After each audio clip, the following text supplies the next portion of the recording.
yourself without this, you don't have to discuss the numbers. As far as did you have to do a lot of monetary investments as far as to get to where you're at? Yes, I mean, I was with the state for years. Even before law school, I had a state job. And so I cashed out my retirement. I mean, I cashed out my retirement from the state. That was kind of like my nest egg when I first quit, because I didn't quit and go into a large firm. I quit and associated with another attorney, but I was still responsible for what I brought in. So I ate what I killed. And so I had to. Right, say that again. Yeah. I got to get the beat pad next time. And I got to get the thin, bro. I feel like going with wires, yo. That's a ching ching. Say that one more. Bring that back, DJ. Yes, I ate what I killed. And so, I mean, I had to get it. And so it was months where I didn't really see a big, like you said, you didn't see that state salary immediately. It took some investment in myself. I definitely think it's smart to do if you're financially responsible.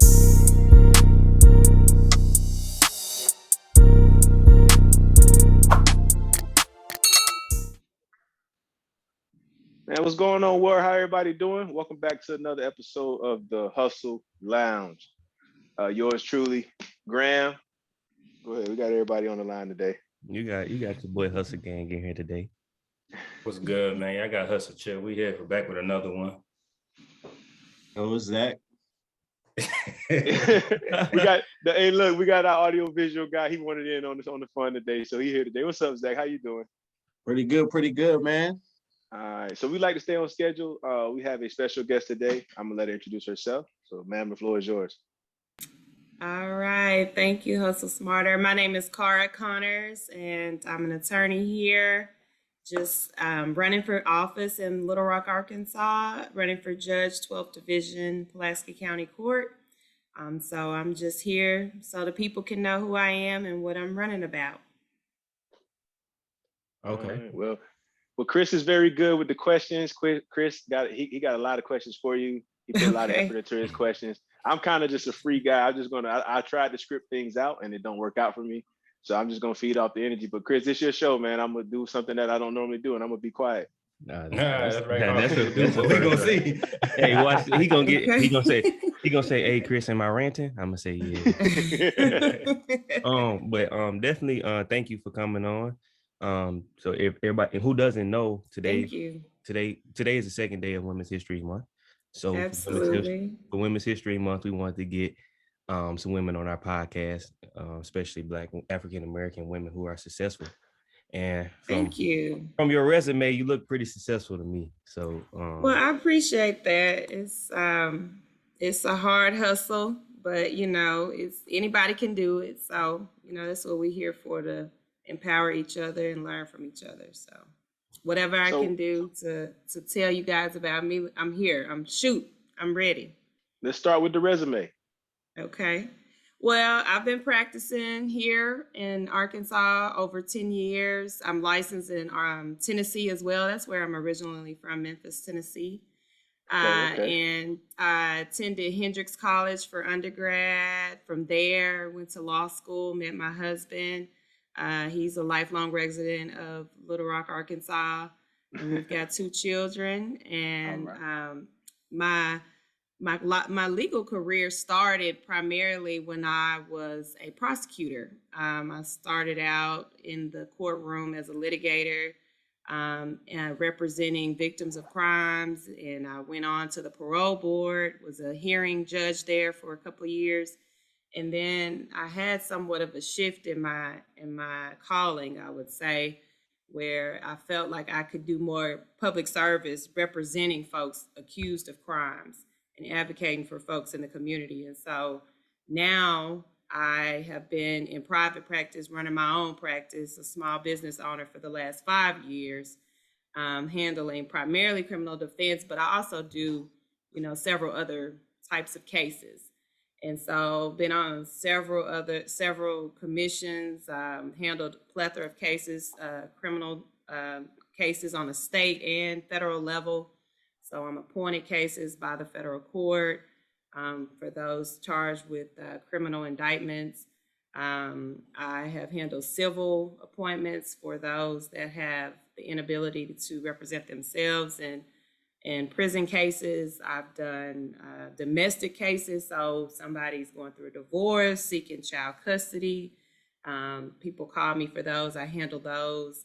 I'm just a litigator, so my cause is to just, when people call me and they're seeking that their rights, and it's for those traditionally underrepresented in the criminal justice system or in the legal system, period. That's kind of my calling in life. And so I want to take that to the next level, and hopefully, instead of being the advocate, because it's just only so much you can do as an advocate, right? Because if you got poor decision makers and those that don't know where you're from, don't understand where you live, don't know where you come from, and can't relate to your plight, they're not going to agree with you no matter who you have advocating for you. You can have Johnny Cochran or, the best lawyer that money can pay for, but yet, your access to justice might be stifled if the judge or the decision maker in your case is not relatable. And I want to be that change. I want to be the change that I want to see. I want to be a type of judge that when you walk into my courtroom, you got a fair shot. That it's going to be heard. You're going to be listened to, and that, all interests are going to be fairly represented. And so that's why I'm running for judge. I'm tired of going to these courts and losing. Right. Even when I should win, now I've won some cases, but I don't want to lose when I should win. Right. And it shouldn't be at somebody's expense, whether it's their freedom, or their rights to access to their children, whatever it may be. Nobody's rights should be deprived because of their lack of access to justice or their resources. So I'm just trying to be that. I'm just trying to be that change. So that's good, yeah. Because that's fire. Because I got my family ain't all clean, squeaky clean. So I've seen them, a lot of times in some cases be innocent, but like you said, they lack the resources, and they got misrepresentation. So that's very important. Absolutely. For real. The little public defenders don't be looking out at all. They just there. Public defender is like U-Haul, they moving fees.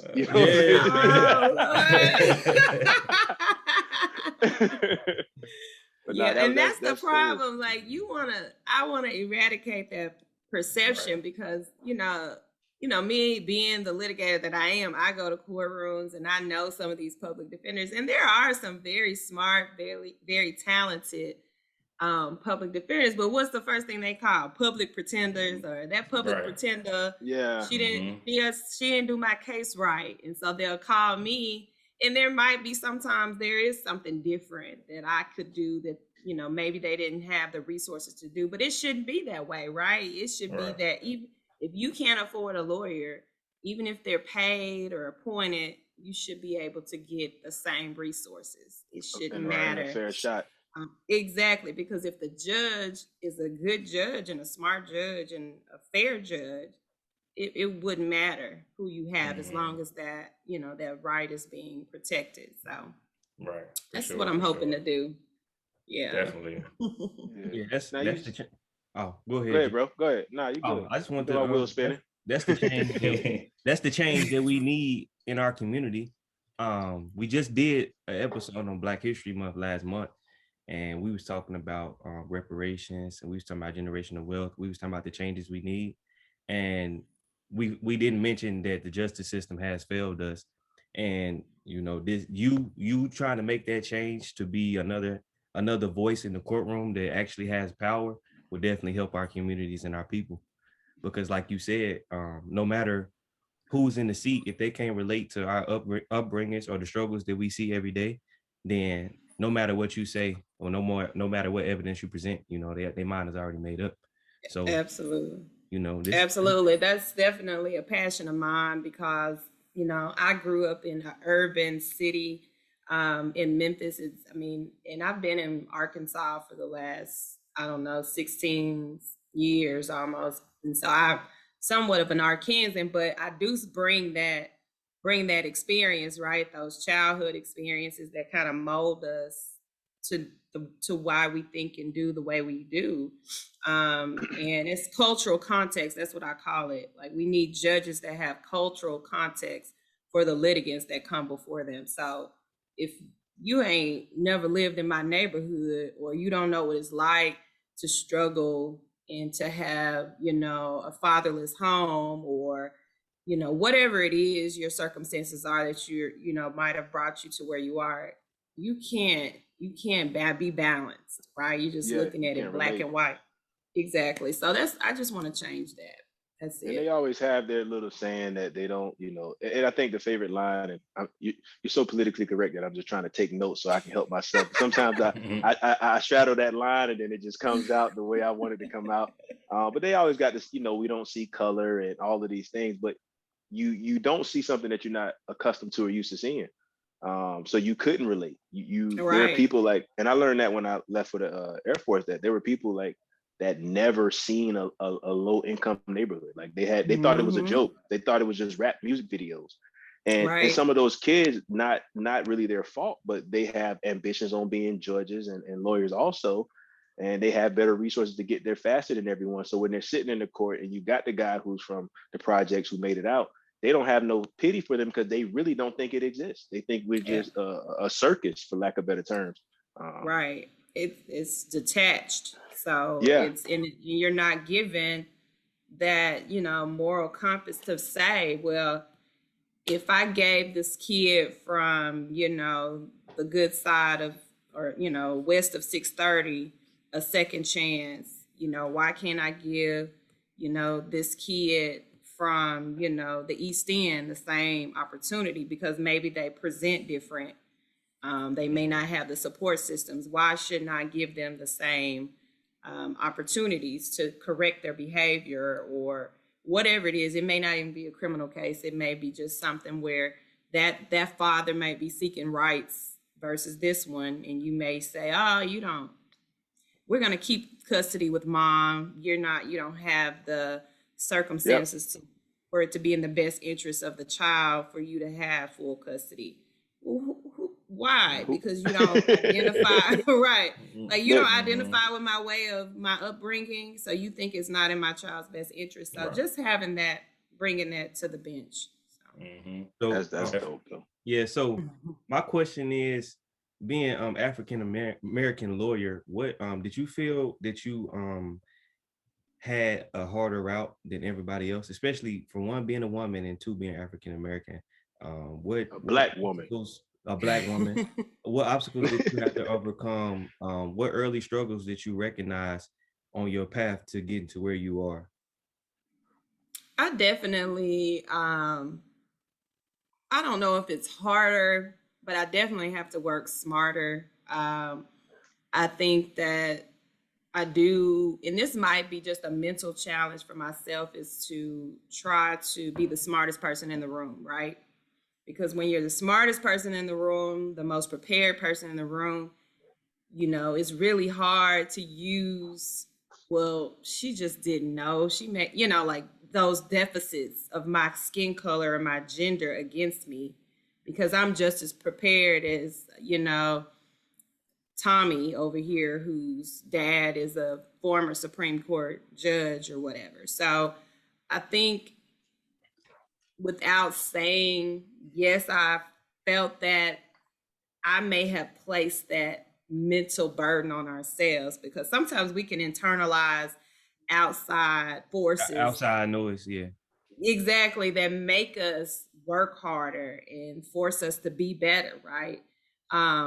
I definitely think, as a defense attorney, I am usually the only one that looks like me in many of the courtrooms that I go into. And I have noticed that certain judges may give my counterparts a little more credence. I may make the same legal argument, right? I may have the same novel nuance in the law that I want to raise, but because of my presentation, that judge may not entertain my challenge Right. as excitedly as they would my counterpart. So I definitely feel my race more than I have as a litigator in criminal defense and as in private practice than I did coming through law school, because I probably didn't have as many societal pressures as I do when I'm, advocating and protecting folks' rights, and especially going into these smaller counties. I practice all over the state. Mm-hmm. So, each time you gain more power, you felt more heat. Man, that's a word, brother. Right. I don't got the beat pad with me, but ching ching. Right. Yeah, right. I mean, yes, you need to put that up and sell that put it on a t-shirt. Right. And Graham can relate to that. Being a little higher ranking in the Air Force, I know he probably felt the same thing, going through the ranks. So that's definitely I think the biggest thing is when we talked about internalizing it, and I'm sure you felt the same, is that for me, and it's just me, and I always go on my rant. I'm not going on one right now, but I feel that we as a people, we use it as a crutch and we use it as an excuse. Yes, we don't have the same chances. Yes, we don't have the same resources, but we never did. And honestly, we might never will. But what we do have is our self and our mental. So for me, I made it a game.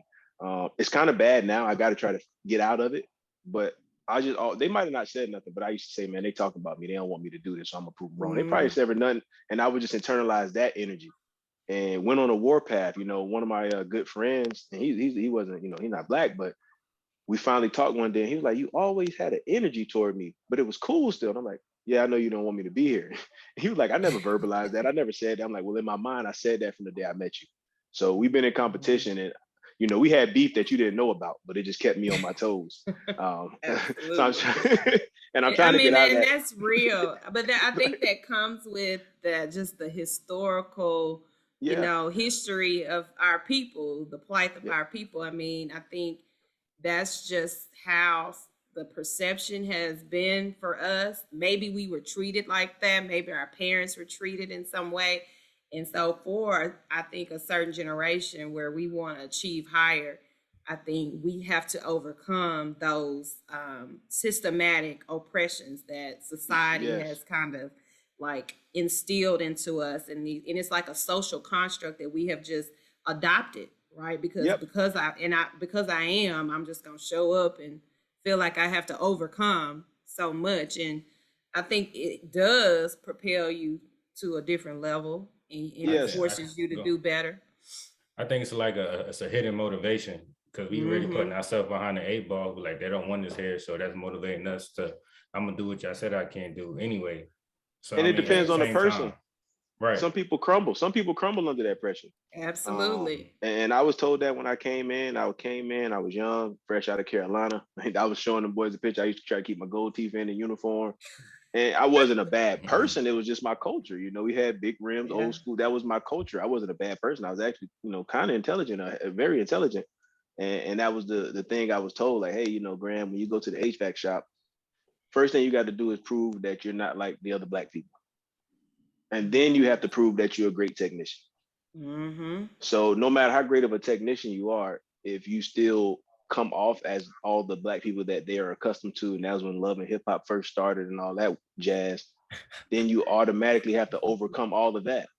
And I always was the best troubleshooter, and I worked hard at it, but I always still was left behind because I just wasn't the image that they wanted to walk across the stage to grab an award.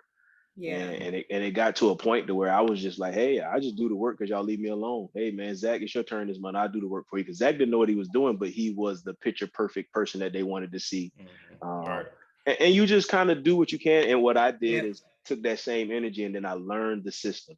How important is it for me to walk across this stage, or how important for me is to document what I truly done? And I just took my focus and used it where it mattered, on the pen and the pad. And we've been whooping them since 2013, baby. Look at you. Yeah, that's real. Go ahead.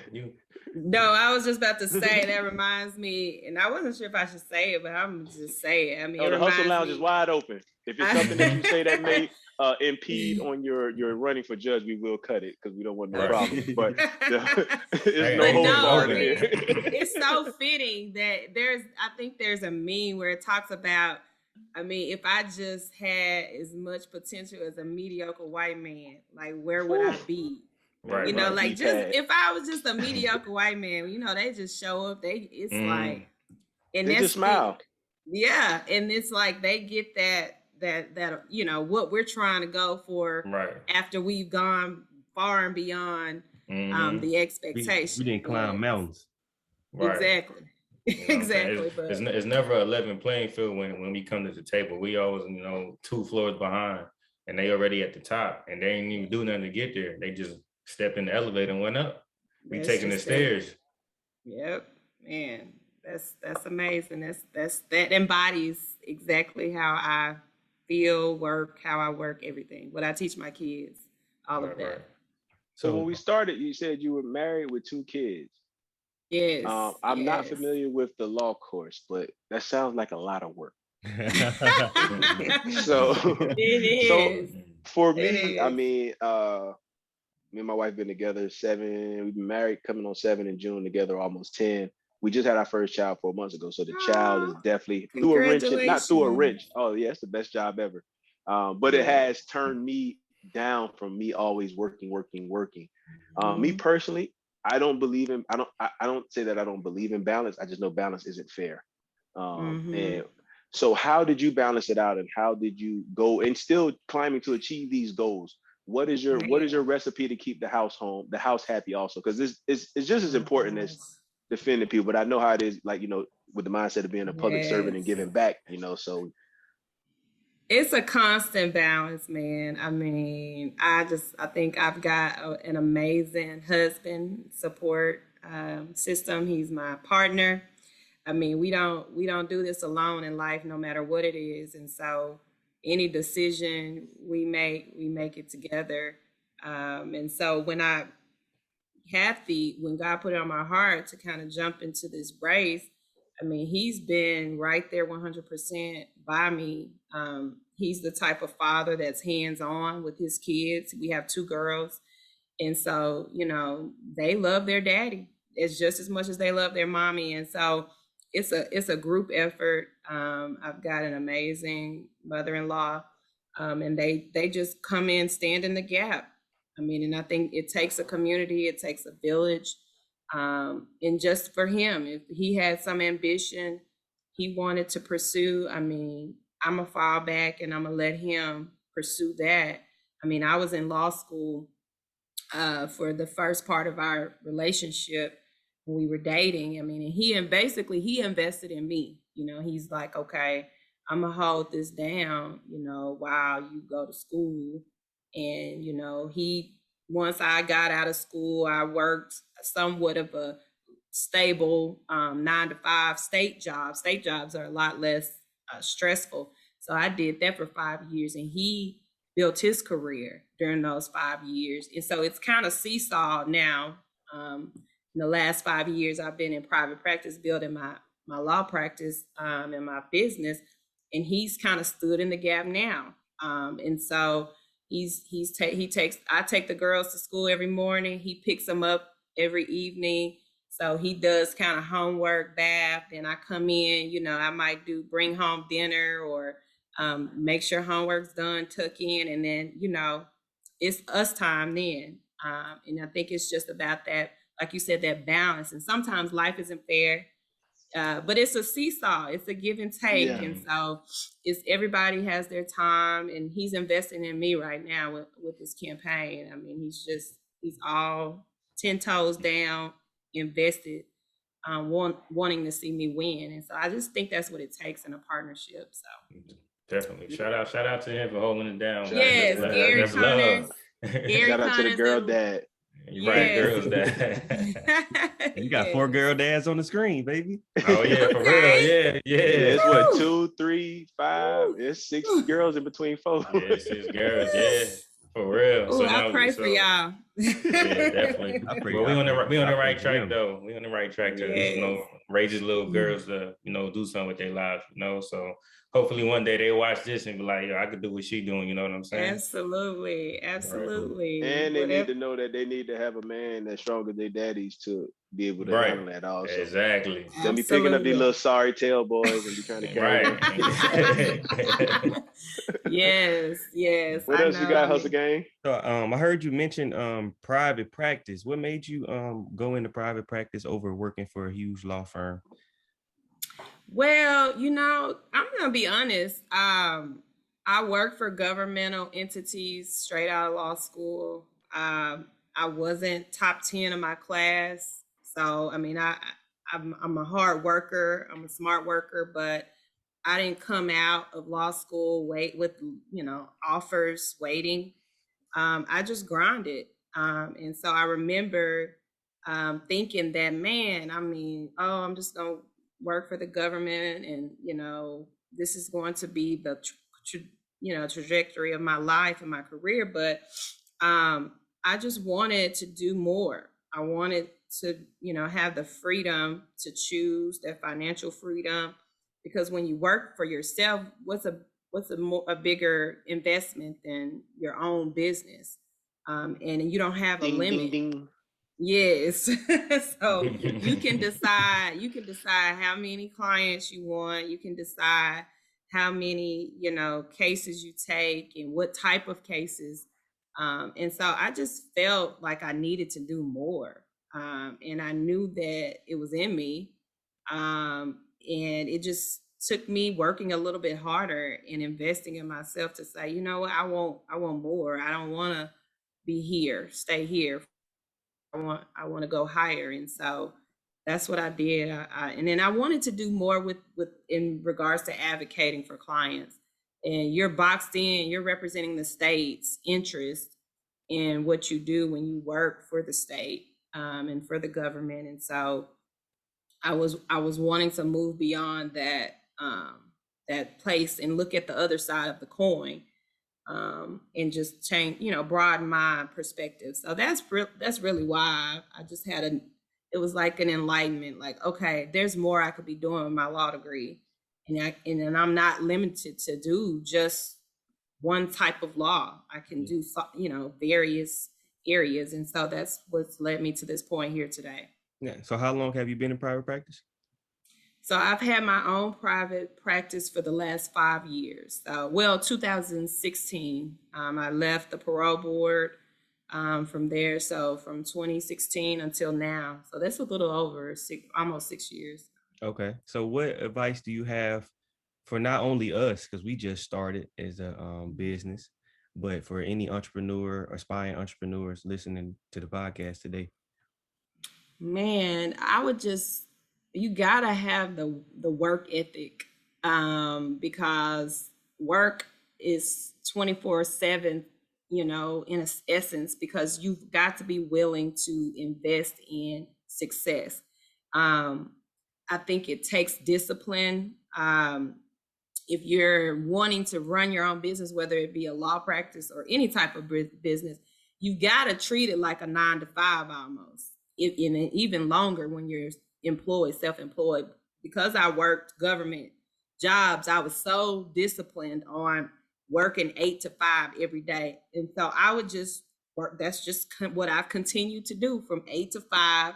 I know I'm working on my business. And a lot of times my husband will say, well, you work for yourself. Why do you get up and still go to work? You don't have court today. You should relax. And sometimes I do, because you need that relaxation. But I still, Monday through Friday, 8 to 5 or 8 to 6, 8 to 7, whatever your hours are, I put in the work. So I'm at my office. My clients know that I've got someone answering my phones. I've got a website so clients can find me. I've got an email that I respond to timely. Within 24 hours, I'm responding to correspondence. I'm returning phone calls. I mean, you just got to have that discipline and that professionalism that goes into the business of your craft. because there's one thing to have the business of law and then the practice of law. And that's with any profession. I'm not sure if you have any other, areas that you work in. So if you say you cut hair or say you mow lawns, I mean, you can be a great landscaper, right? You can have all the best lawn equipment, you can edge it up real good and, put all the mulch and the flowers, make it beautiful. But if customers can't find you, if customers don't know how to, contact you, you don't have, methods of payment that are acceptable platforms for customers, if you don't have, a phone number that people answer every day from regular business hours, your business structure is not going to bring you that profitability that will sustain your business, sustain your craft. I mean, and so it's like a seeping, sand coming out of a bowl. Like, yes, you have this great content and this great skill, but there's no substance because I can't even present it to you because it's not in a structure that is digestible for clients. So just having that discipline to put in those structures is a huge first step for any entrepreneur. And it's real big when we hold on, hustle. I'm coming with it, yo. I'm coming, yo. Because I see you. Hey, look, I had this. I was ready. Go ahead, Go ahead. I was just gonna say, perfect example. And this is my mindset, my mentality, and what I try to preach to anybody that listen is, you can not be the best at your craft, but if your structure is proper, you will get better at your craft, and people will buy into you. And perfect example, me and Colin had this barber when we was in Ohio together. The dude was very nice with the clippers. I mean, he was one of the best. Couldn't get in touch with him. I scheduled an 8 o'clock appointment to try to get in early because he was bad with time, and he still come in 2 hours late. And I had to cut him off because I'm like, you are the best cut I may have had since I left home, but I have to literally lose a whole day to get a haircut. Like I was trying to schedule haircuts in between meetings, because once again, I don't look like the guy that they really want in front of them. So I'm trying to get my fresh cut before I walk in that room. And now I'm running in the door because Chuck was running late because he, and I'm calling before I even come. Like, dude, I got to meet at 1. I've already put the travel time in my schedule. One wrong move ruins my day. And you will lose customers just off of that. I mean, just not because you did a bad job on the product, but because the process, the structure. Yes. And people remember more about how you made them feel than what you actually sold them and what you did for them. Yes. It's like the process. Trust the process. If you work that process, then the outcome is going to speak for itself. But you gotta do the work in between to get to that outcome. So, and especially you made another great point, and I think it spans across any relationship, situationship, businessship, whatever. The communication part. I'm real big on, I'm in sales, I recruit too. So, but you got to deliver hot fries. You got to deliver the hot fries. If I call you and I'm ready to buy, and that's the way I try to treat everything, whether it's helping someone with their personal finance, helping someone with their business, something with trucking. I always want to be available. And it does come at a cost of being available, but you have to realize when a customer is ready to buy, you're not the only one selling that product. Right. They're not going to hunt me down. Even if I'm the number 1 rated on Google, if they can't get in touch with me, they're going to go with the number 2. They're going to go with who answers the phone.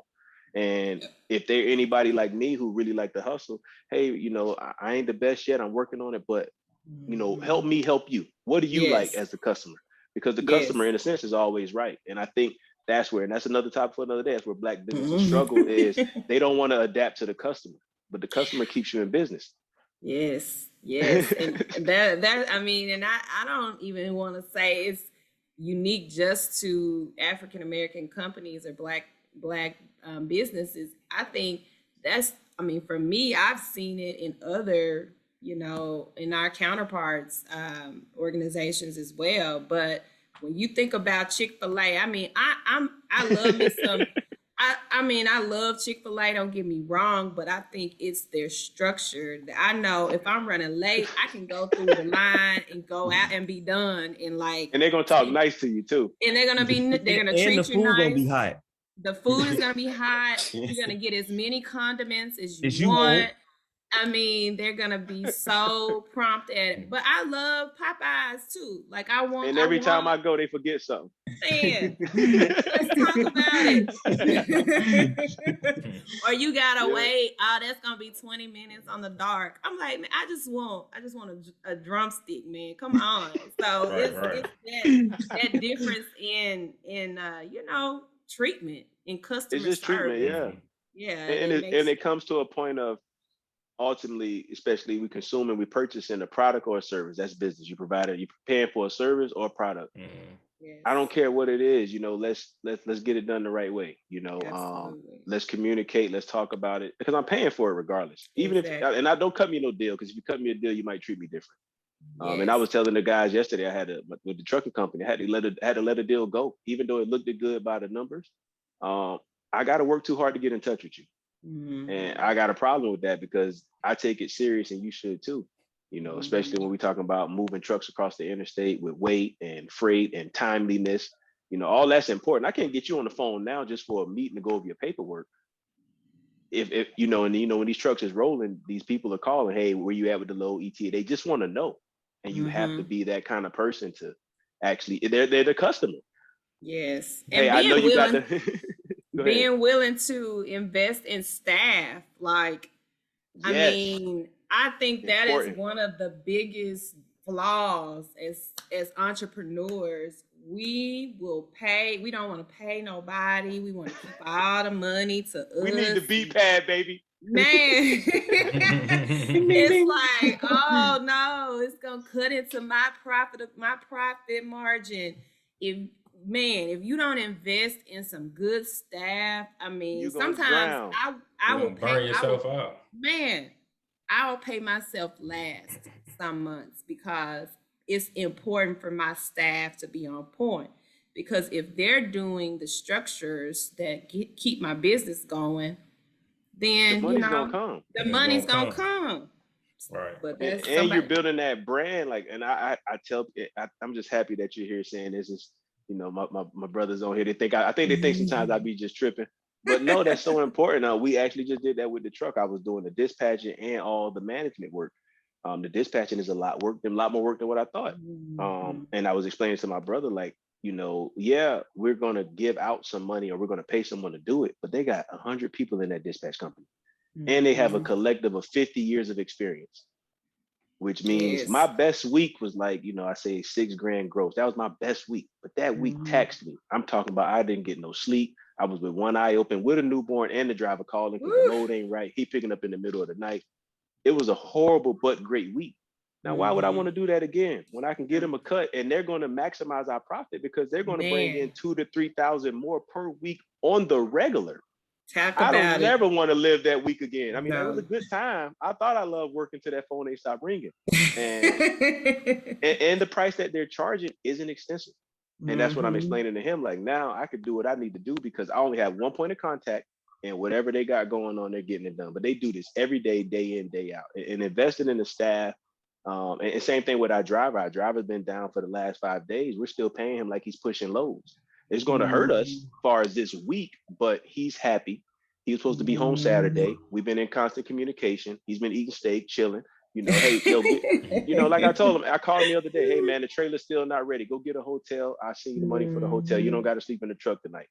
And he like, nah, I don't want it to cut in my pay. Like, nah, you good, because ultimately, if he stopped driving that truck, we don't get no pay. Right. So and it makes your employees buy into the company, the brand. Like, and that's what I emphasize with my staff. I'm like, I want you to feel like you invested in this company. Like, I know you an employee. Yes, you work hours and you get an hourly pay. But when you buy into it and you believe in me and the company mission just as much as I do, you work harder, like your boy, even though he not really working, he's invested, right? Because you taking care of him. So he gonna work harder for you next time. because you've invested in him for this small, moment. So Yeah. I mean, I wish I could just scream that. Just don't treat scream it one time. It's on video. Scream it. Take care of your staff. Invest in people. Take care of your people, man. Yes. Yes. Invest in yourself. Invest in people, and everything else falls in place. Often, and I love and hate social media. They got this facade that it just happens overnight and everybody does it by themselves. It doesn't happen. No. Me personally, I'm looking at more people to, like, after we get this dispatcher service, I'm gonna pay some more money they got this dude, he got everything set up in place. All these programs I'm trying to make, he already got it set up. Somebody already got it created. Yeah. He said I can get you they got their own app built. Why would I try to do that? Right. What's the name of the show? Hustle? Hustle Lounge podcast. Buy Hustle Smarter. We hustling smarter all day. Yeah, all day. I mean, it's gonna be the best $1,200 I ever spent, because I'm literally it's gonna be like Facebook on my phone running the whole trucking company. Man. Come on, man. Man. I'm gonna get my cut at the end, and the less work that I do, if I'm working hard to make 2,000 and I'm working less to make 1,200, well, hey, I like the 1,200 for my time back. Big time, yep. Big time. Yep. That's I'm a getting word. excited. I like talking about that, man. It's so important. It's so important, man. It's yes. We overlook it. Everybody and I was telling Kroom, we talked about it a while. It was like 3 weeks ago. I was in the gym working out on Sunday morning. I listened to Bishop Jakes. Build for expansion. He was saying the same thing, and he basically saying everything we saying. He just put it in the biblical text, and he pushed it out. Yes. Like, when I built my church, I didn't build it for just 100 people. I built it for the max. Then I bought my truck so I can move my own supplies. He's like, I always had an expansion mindset, but because of and I know Chris like this, because of our extensive history with slavery, I think that we have trust issues, and when we do get to a point, we don't want nobody to get a cut. Well, you want 0% of nothing, or do you want 10% of 2 million? Yes. I'm gonna take that 10% of 2 million any day. Oh my God, that boy, we can have a whole nother hour about I already know. I mean, it's quiet. just no, but it's so true. I mean, it's just it is not unique just to the practice of what I do or what you do. I think that's universal. Everybody. Yes. Any entrepreneur, you gonna have that one moment epiphany where you like, I ain't getting no sleep. I can't even show up and do the job because I'm so stretched thin on all the roles and hats that I'm playing. So you can't even perform. So your reputation is being impacted. I mean, your physical product, you're gonna look crazy. You're gonna look bags under your eyes. You don't care no more. Exactly. It's like you got too much. You can't even show up as your best self. And so it's about putting that sweat equity in, but yet, investing in the outcome too. So, I mean, it's a balance. For sure. Yeah. Oof, man, I got to get my towel like Bishop. I knew you about to go in too, because I seen your mannerisms when she was talking. I said, you see me getting a little hype. I was like, I knew, man, because you always be preaching that. You always talking. It always sounds good, and because sometimes I do think, I know y'all don't believe this, but I talk to myself a lot. So sometimes I do think that I'm crazy, and I do think that I'm over. We say I'm insane, but I understand it. I just understand it a lot faster than other people because I learned from watching other people. I've seen, Black-owned businesses in South Carolina that have potential to be the next, Chipotle, right? But because of that owner had that mindset of I don't want to build for expansion and I'm gonna work these people at $6 an hour, and he ran everything into the ground, and that missed out not only for him but his family tree because his product was good, but he didn't treat his people right. Right. So you got people that's going to take less if they get treated better. You always got to think of it that way. So I always tell people I'd rather overpay you. I overpay you before I short you. And I also had to learn that I got to under promise and over deliver. I used to have a problem where I used to over promise, and I used to still deliver, but that comes with a tax too. All right, I'm done. Let me mute myself. Y'all go ahead. You sure? Yeah, go ahead, bro. I'll just say, man, that we gotta stay ready always, because you never know when the opportunity is gonna come, and you gotta just deliver. People always hoping on your down. They praying on your downfall. So whether we keep grinding all night tonight after we get off the Zoom call and keep pushing, or we could go to sleep. But somebody out there grinding a lot harder than we are, staying up all night, trying to get to the same goal we trying to get to. So G, I get what you be saying, man. You be like, yeah, man, I see it. We just gotta grind. Like, you know what I'm saying? I felt some type of way when you was like, yeah, man, I cut these videos And I'm mad at y'all. I ain't even cut nothing. Y'all couldn't tell me nothing. So I was like, all right, that hit me.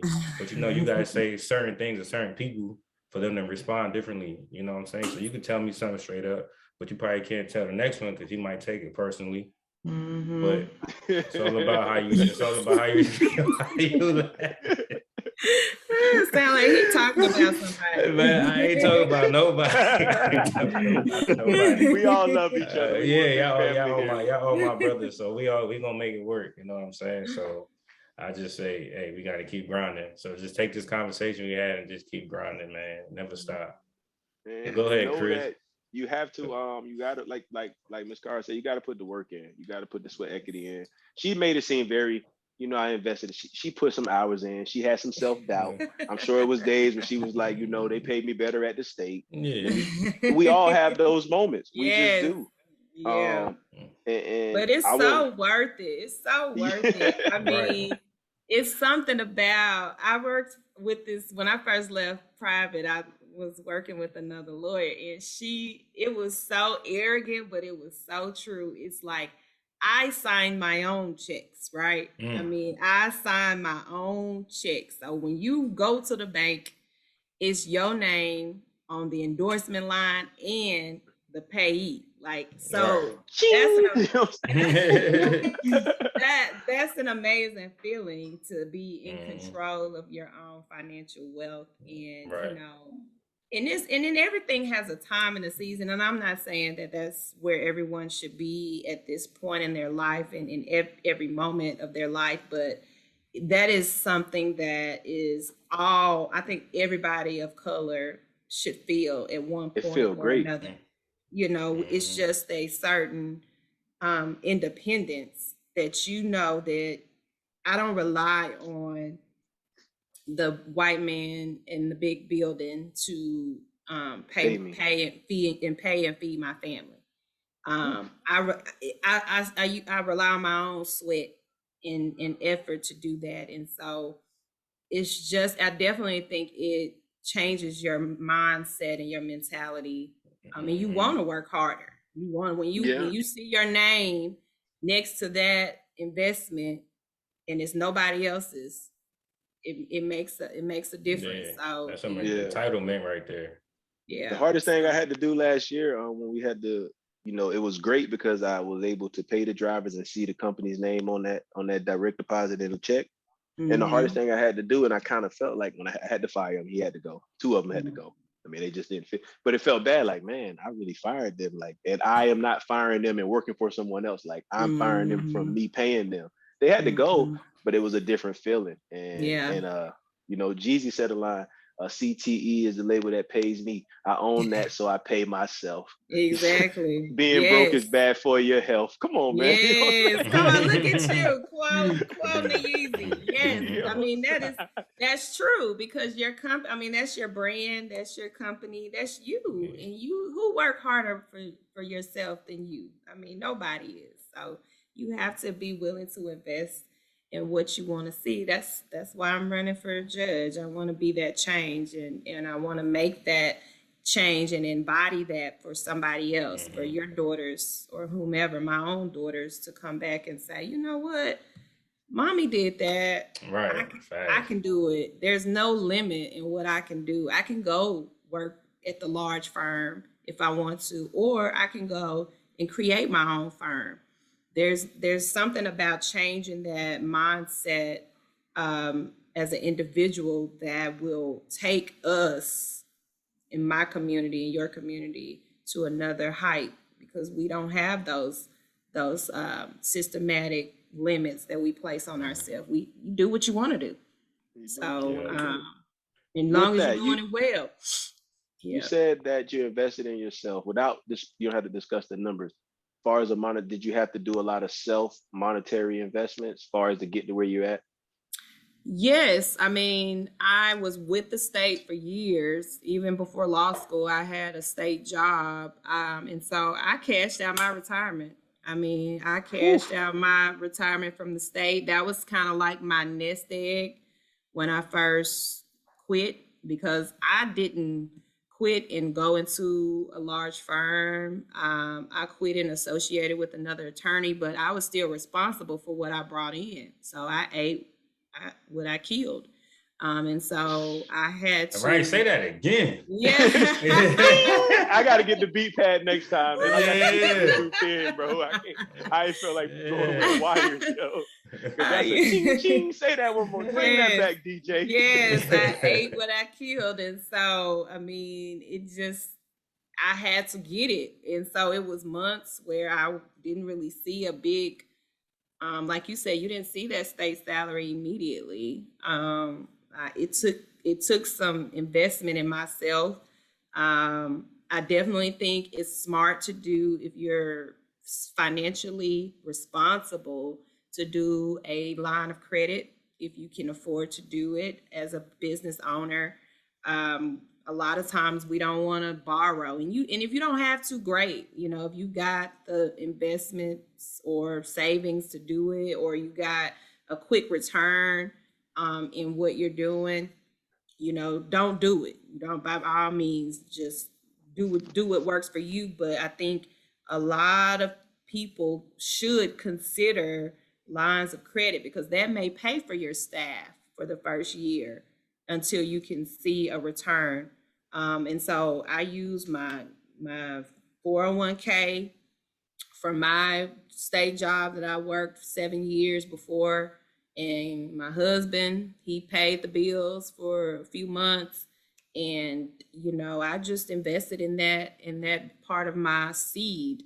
It was kind of a seed. I did marketing. I did some marketing up front. And so that was kind of what launched me to get in those clients. And then, because clients don't know if they should hire you, you kind of have to convince them in the beginning that your product is valuable and that they should buy into it. And so did some marketing, got on some referral companies and attorneys that would be willing to refer me cases. Shout out to my mentor, Judge Marion Humphreys, a former judge.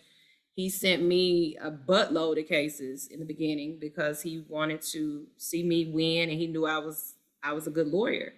And so just making sure I was putting my time and attention to those cases, then they sold themselves. So now I don't advertise at all, aside from my campaign. That's brought me clients from that. But, it's just about doing the initial seed and planting and sowing. And you might not see any money for a year, maybe not 2 years, but sometimes 3, but you put it in, it's going to pay off. I promise you. It's just you just got to keep staying at it. Like he said, just keep investing until you see that result in yourself. Yeah. And that's that sacrifice part. That's that part that the false prophets on social media don't talk about. Ooh. Is the sacrifice. Yeah, is a sacrifice portion. You literally just said that you cashed in your 401k. Mm-hmm. Like, one, we already programmed to hold on to every dollar we have for some odd reason. Like, it ain't meant to be utilized to get you to the next level. Yes. And that is a fear. And what we try to do over here at Hustle Smarter, and what we talk about a lot on the cast and whenever we get opportunity, is nobody ever questions the eye when they go purchase something that's materialistic. Mm-hmm. But they don't put that same effort into themselves. Nope. And even my brother that we do the trucking with, he's still rough around edges. I love him to death. But he called the other day at the mall. He spent, a lot of money. And then we talked about a part for like the trucking. And it was like, whoa. I said, bro, yeah, like, well, we don't really need that right now. Bro, like, you didn't need the Jordans that you're not going to like. And it's just a mentality that it starts with us. It starts with everybody else. We plan to see, like, we have to make it cool. And it's still okay to have those things, but don't let those things control you, control them. They are things for a reason. Right. And that's what anything I'm involved in, I believe in it so much, I'm willing to bet the house on it. Literally. Yep. I'll go get a second mortgage on my house because I believe in myself that much, because I know it's going to pay off. And that's what it's about. We got to be willing to put ourselves out there to the point where we can see the return, because when you bet big, you win big. And so like I said, I can't say it enough. Who harder can you work for than yourself? You know, like, why not bet on yourself every single time? Every time I'm gonna win. Yes, you know what you're gonna get out of it. You know you can win. You're gonna win for you and your family. So why not bet on yourself and just put yourself out there and take it to the next level? So I think it's just, I think it takes, I hate to say it, and sometimes my non-entrepreneur friends get offended, but I'm like, it takes a certain kind of person to be a successful entrepreneur. It's not for the faint of heart. It ain't for everybody. This the hustle lounge. Drop a bomb on it. It's not for everybody, and I hate that the false prophets have told people that they can all do this, because they're telling them lies. And then when they get it, you know, like, I'm at the point now to where people be hitting me up because everybody knows I'm one of one and I'm one of them and I can drive it, but they can't match my energy. I turned down so many partnerships because I know we ain't even probably cool enough for me even to work with you until you're not going to match my energy. And that's the thing. Like, my doors is closed for any new partnerships or business ventures. Like, it's just because I know what I bring to the table, and I know what it takes to get to that next level. And I don't know. Some people just not raised the same. It's all different reasons, but it's discipline too. I think that's the biggest thing for me. I've worked with other attorneys, and I've seen how they'll leave. They don't have court for the rest of the week, so they just don't come to the office. They just not there. And I'm like, you got to prepare for your clients that you got in 2 weeks, right? Like, you're not here. Somebody say my favorite phrase, Freeze. Anybody know my favorite phrase? Man, you say you got a lot of phrases, man. You got a lot of phrases. My favorite one's that. My favorite one's that. You got to prepare for war in a time of peace. Man, you can't wait till you getting shot to prepare for war. You can't do rolling tuckers in. Scrambling, like, oh, what did I do? Well, you had 4 days, which you was chilling. Right. And you now it's time, it's go time, and you ain't even locked and loaded, no bullets, nothing. Nothing. And that's why you can tell people all the time, like, a lack of your preparation doesn't make it an emergency on my part. Because look what happened. You know what I'm saying? Drop the bomb. And I had to learn that, because even when I first got in the Air Force, after I broke the stigma of I am that guy and I'm a hard worker and I handle my business. No, I'm not going to bring you coffee. No, I'm not going to kiss you, but I am who I am. But you cannot deny my work ethic and what I bring to the table. And then I started being Mr. Fix-It Man, Mr. Firefighter. Oh, we messed up. Let's call Graham. And at first, because I love the job so much, not necessarily the politics behind it, I just love fixing AC and heat. So I was always available. And then it became to the point like, hey, man, the commander's on me, Graham. I need your help. Bruh, you had that notes in your meeting from 2 weeks ago. You think you got it? And then that's when we started working those other deals. Like, hey, I got you, but you got to let me go home for the next 2 days without putting the paperwork in the system. Look at you. Got... Because, I mean, now I know I got the power. Yeah, I got the power, because ultimately you can't fix it without me. You need me more than I need you, so, but it's definitely, I mean, I don't understand it. How do we get everyone that looks like us at least to start thinking that way of, it's okay. Like, the first one we got to hit, and you hit it perfectly. Entrepreneurship isn't for everybody.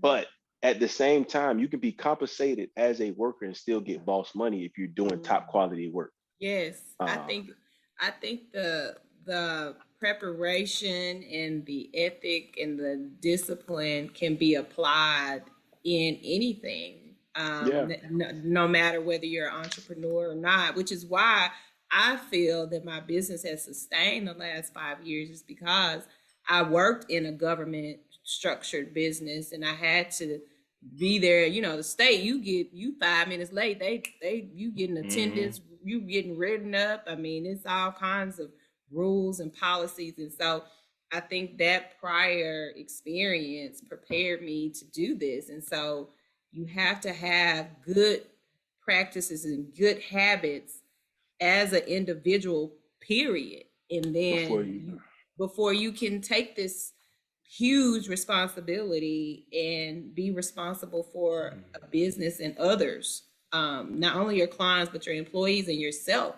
So it's just, I mean, you got to have that discipline to know that it's what it takes, no matter where you're at, what you're doing, this is what it takes. And so that's just how I've lived my life. And, you know, we just got to teach our community to be disciplined and to take all of that structure, all of that discipline to everything we do. And no matter what it is, show up in excellence. I mean, when I was growing up, I can say this to you all. My mom has this favorite phrase: "Don't do nothing half-ass." I can hear her in my ear to this day. Don't do nothing half-ass. And that's just how I'm like, oh, I can't, I didn't do that right, so I gotta do it again. I gotta, you know, do it to the best of my ability. And so you gotta leave and know that you put that 100%. My grandfather was the same way. When I left for the Air Force, he was, if you're not gonna do it, I don't care if you're sweeping the floors, you better be the best floor sweeper. Yep. I'm like, I ain't joined the Air Force sweeping the floors, so I never had no pride coming in. The pride and the ego was crushed because everything I did as a kid just wasn't good enough. But it wasn't a good enough as in a bashing. It was good enough as in you can always do better, but I don't want you to be comfortable. Yeah. Yes. And so I think that starts at the house too. I think we have to, our everybody that are parents, we have to. It's okay to have the things, but we have to teach those intangibles. A lot of us, especially we don't have the intangibles. I was on a live the other day. They had me on, and I was in Japan with her years ago, and she was like, "Yeah, you know, she feels certain things that, you know, not an entitlement, but certain things she shouldn't do, or shouldn't, you know, coming into a situation to where I don't have that pride." But at the same time, I worked on heating and air conditioning for 10 years. I'm not climbing through the attics no more, but I earned that right. You know, I earned that right. But don't get it ready. If that's what it need to be done, give me my boots, please. Give me my little nose mask because the dust bad up there. You know, I get that. And at the same time, you can't be afraid to take an L. Like you grinding, you're gonna take some losses. Like you're gonna get some setbacks, but you got to keep pushing. Every setback, you know, I mean, it's a great comeback. You know, so turn the L into a lesson. All day, every day, because you're gonna get a couple, but it's just gonna build you stronger for the next situation. And when the next one come around, you'll be good to go. Because you've seen it before. Right. Yeah, nah, for sure. I'm sorry, guys. Go ahead, Crum. I know you had some more questions financial. I know you want to stay on. You know, I stay on here all night. I ain't got nothing to do. I mean, this conversation is just one for the ages, man. Like always. Like Zoe told us, we plant trees, man. This conversation can be heard now. It can be heard 10 years from now or 20 years from now. Ain't nothing gonna change. The morals, the principles, the values, everything that was stated on the cast today ain't gonna change. And you know, her story is a replica, I feel like, of what our story is going to be. She talked about the staff. She talked about hard work. She talked about even we're right now, we're in the mode of building the platform right now so people can reach us. Somebody hit Graham up, said, hey, we want to see y'all in action. What we do, we got on YouTube. We didn't block them out and say, hey, you don't know what you're talking about. We only gonna do audio. You can listen or not. Now we adjust to our customers. We got people who said, hey, we want a website. What we do, we went to go get the site. You know, they said, hey, we like y'all on Facebook Live. What we do, whenever we get the time and we chat and we talk about whatever needs to be talked about. So we're doing everything the right way. Yes. You know? And for everybody that's listening, I do want to tell y'all too, I'm sure I might have said it before, just do it. Yeah. We had a business plan. We tried to write a business plan for a year, and then we just actually put ourselves out there and readjusted. And that's why you know, now that looking back, hindsight's 2020, we would have did the website first. But hey, we didn't need it at first. Let's try it out. But you have to go out there and get your feet wet. And I don't count our lack of certain things as a L. It was all lessons. Like, people want to reach us, but they're not really following that link tree. We thought the link tree was the way to go. You couldn't tell me and Crew when we started that link tree wasn't going to be the way. They wasn't going to pop. Me and him talked about it. And it wasn't even trying to save money on the website. We was just like, this link tree is where it's at. And the link tree is where it's at just for other people maybe, or once you already established, you know, so and just keep going. Yeah. Just invest in yourself always. Put your team first. Yourself all day. Yeah. Can't go wrong. Can't go wrong. And I know Hustle, you always preaching that. I got the dream. I just gotta see it, and we see it, man. All right, so you ain't got to keep saying it, but you all saying well, it. When we get off, let's go to work, baby. I'm ready. Well, yeah, this definitely go down for the ages, definitely. Yeah, this definitely. So I ain't never did this before, but I used to watch All the Smoke sometimes, and my favorite part of the episode is the quick hitters.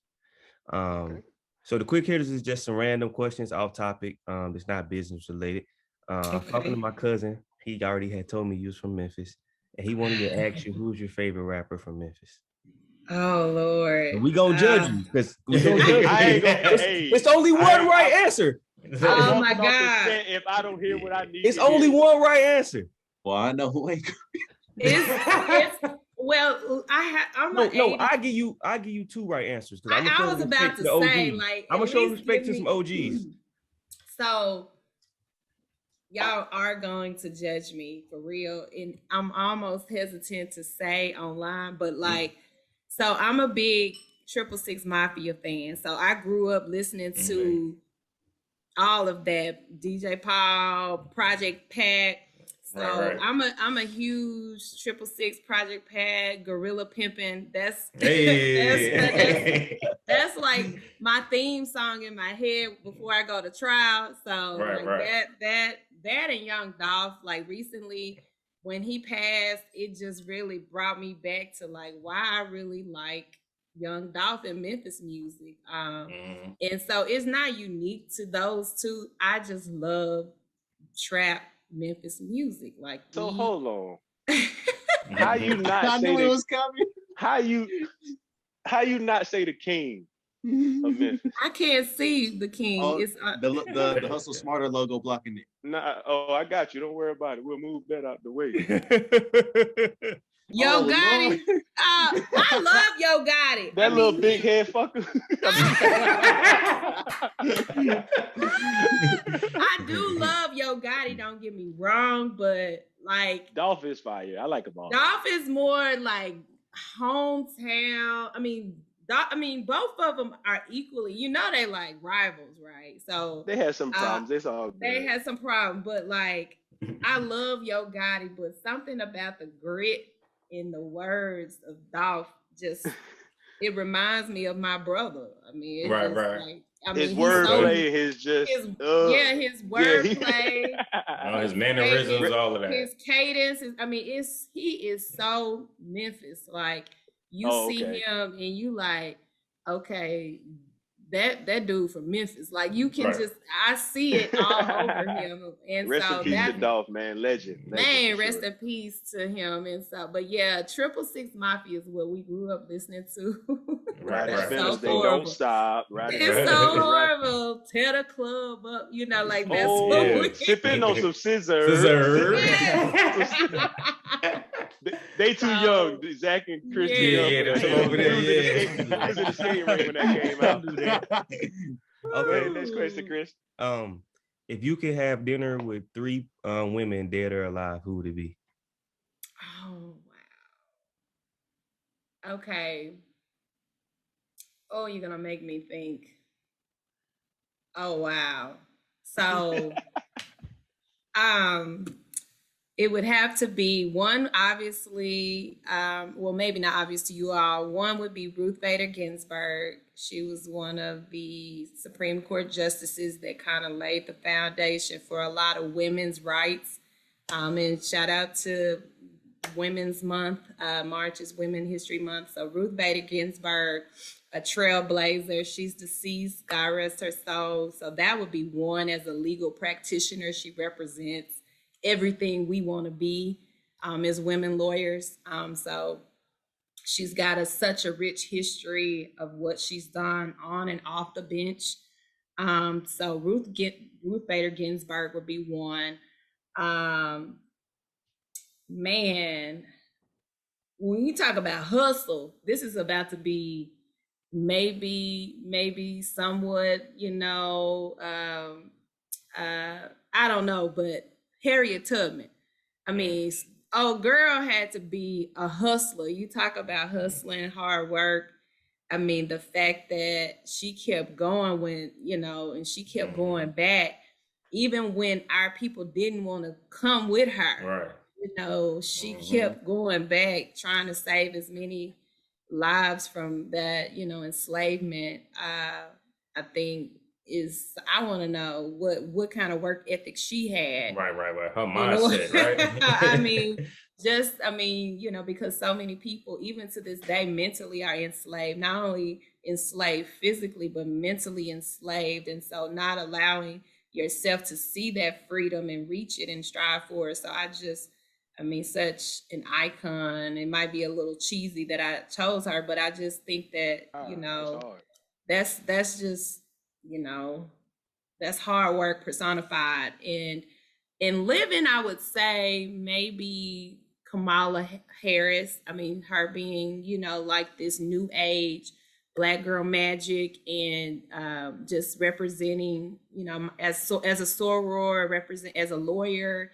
I mean, it's just so many things that she represents. I would love to just pick her brain on what she faced as a Black woman, and you know what she did to overcome all of that. So those three right now. It's so many, but those are the three that jump out to me right now. Okay. That was a good answer too. I like the Harriet Tubman one. Yeah, that was fire. And then I would say if you could attend one moment in history, what would it be? What event? Period. Yeah, or grew up in an era like what you know, if it was the Great Depression, it was the segregation. If it was the inauguration when Obama got became president, which one would it be? Ooh, man. As you know, just as the moment that gives me chills, and I look back and I wonder what that meant to so many people, but the March on Washington, you know, Dr. Martin Luther King in 1965, when they did that march, that speech I Have a Dream was, you know, when you even listen to it today, it just gives you kind of goosebumps. And that would be a great moment in time to just kind of be there experiencing that and what it meant to so many people being there. But I say, what not of a time as this? Because I feel like I don't want to go back. I feel like we are, as a race, as a generation. Our time is now. I just think, I was talking to a colleague of mine from law school, and we are right in the middle of like, we're young enough to remember cassettes, but we're not still them two. Not yeah, but we still know how to work an iPhone and a smartphone, and right. You know, it's like we're right in between the intersections of the generations, and so I feel like we just have so much to bring, so much change that we can impart. And we're just a progressive generation. And what we just we zero tolerance on the BS. Like, right, you're not gonna, you know, we're not going to tolerate any injustice, any, you know, just anything. We're smart enough to know our rights. We're strong enough to speak them. And we got that grit to want to make change. And so I think this generation, I'm here. I'm ready to work and serve and just see the change that I want to be. So part of me is like, that would be a moment that I would, you know, okay, that was beautiful. But like right now, with all the changes that we see and how people are mobilizing and entrepreneurship and just people speaking out on things, I'm like, I'm here, I'm ready. I'm right where I want to be. Right. For sure. So a lot of self-educating going on. Exactly. So I respect that. Well, I think that concludes today's episode of the Hustle Lounge podcast. I want to give you your flowers. This conversation was definitely hit all expectations and really exceeded. Everybody was involved. Gems was dropped. I encourage everybody to listen to this at least 3 times, because every time you listen, you're gonna hear something new. It's too much game to soak up in this one episode. So we appreciate it. No problem. I got one. What can we do to help your campaign? What can we do to help you? Just share, tell people where to find me. I'm on social media. Cara Connors for Judge is my handle on Instagram. On Facebook, Cara Connors for Judge, 12th Division Pulaski County Court Judge. That you can find me on those platforms. I'm on all of those. My website, caraconnorsforjudge.com, and just tell people to go vote. Even if you ain't voting for me, vote, period. I mean, go register. If you 18 and older and you're eligible to vote, go vote, because especially seats like mine, people don't get excited about because it's not a presidential election, or, it's not one of those sexy things that the news is going to talk about every hour. But it makes such a huge impact on everyday people, judges, prosecutors, city officials. Those local elections can change how you live on a day-to-day basis. And so it actually has a bigger impact, really, now that you said it out loud, because I ain't gonna lie, I be looking at the local ballots like, I'm waiting for the big ballot, so I need to take my own self. And that's just the perception that, I think that the media has given us, that, we don't get excited until it's time to elect a president. But man, it's so important, because when you get that parking ticket and you got to go before a judge, and you don't really think it's important until you get that parking ticket. Everybody has gotten a parking ticket or two. I mean, everybody, if you got kids, you could get placed on child support. So you want a judge that's fair and that's going to make a good decision about that. If you get married, you might have to go before a judge to get a divorce. If you own property, you might go before a judge to get it. What if the state wants to, impede on your land? I mean, all of these things impact everyday rights, and folks need to know, you gotta vote for good people, smart people, good decision makers to make those decisions when the time comes. You may not have to deal with it now, but when your friend is facing, 40 of life, it's gonna matter then. Right. It's gonna One matter more question. then. It just popped up. Sorry, guys. When you win judge, does your private practice go away, or how do you maintain that? I just thought about that when you said Yes. So as an entrepreneur, I couldn't take any more cases. I'm hoping to, send those cases to other lawyers so that they can inherit those cases, and just, feed them on some cases. But I would have to phase out my business, and I would be an elected official at that point. I would be, at the will of the people. So, yes, that is something that I would be relinquishing. But public service, is one of those sacrifices we make for the good of all. And so that's kind of where I've landed in my life. I'm ready to serve and have a greater impact on my community while I serve as judge. So all right, I got a question too. It just came. I just thought about it. So when you win judge, right? Is this a conflict of interest if one of us show up in the courtroom? Look, why are you trying to put me on spot? Don't put me in court. I ain't going to court.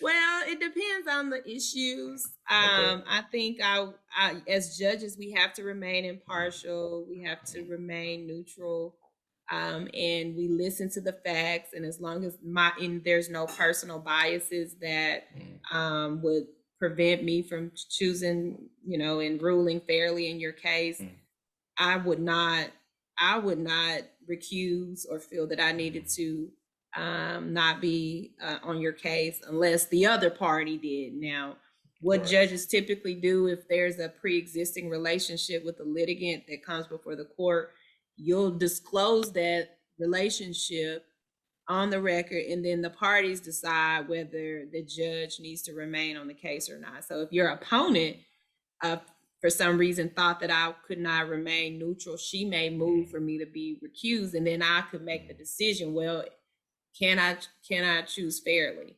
Which I would think that I could, even though I like y'all and you seem real cool of me, but I have to be fair and listen to both sides. Definitely. Right. I was just asking for like just G Wiz knowledge. Yes, sir. That's a good question. Look, curveball. I don't have any more questions. Anybody got any more questions? I'm good. It was a pleasure having you. Yes, sir. Thank you so much. I enjoyed myself. This is we have to run. We have to run this back, huh? Part 2. Yeah. After you win, we're gonna have to just go to. I pray. Where you at? Little Rock. We have to go to. I'm in Little Rock, Yeah, Pulaski County. Pulaski we County. have to go there and they got the catfish spot downtown. No, they got the catfish spot downtown, bro. You all trying to eat, man. Soulfish, yo, that's the best spot ever, bro. Yeah. We go to eat hot catfish, yo. I'm telling you. Let's do it then. Let's do it. Definitely. We appreciate you again, though. Appreciate the talk. So just thank you for what you're doing for your community. You pretty much are. You're sacrificing your life for the greater good of the people. And we know lawyers. We know lawyers get that bag, but we know what it takes to get that bag. Yes, that's true. It could be a pay cut, but I'm willing to invest in it and just keep moving. The reward is greater. So definitely. When is the actual election? The election is May 24th. Early voting is May 9th.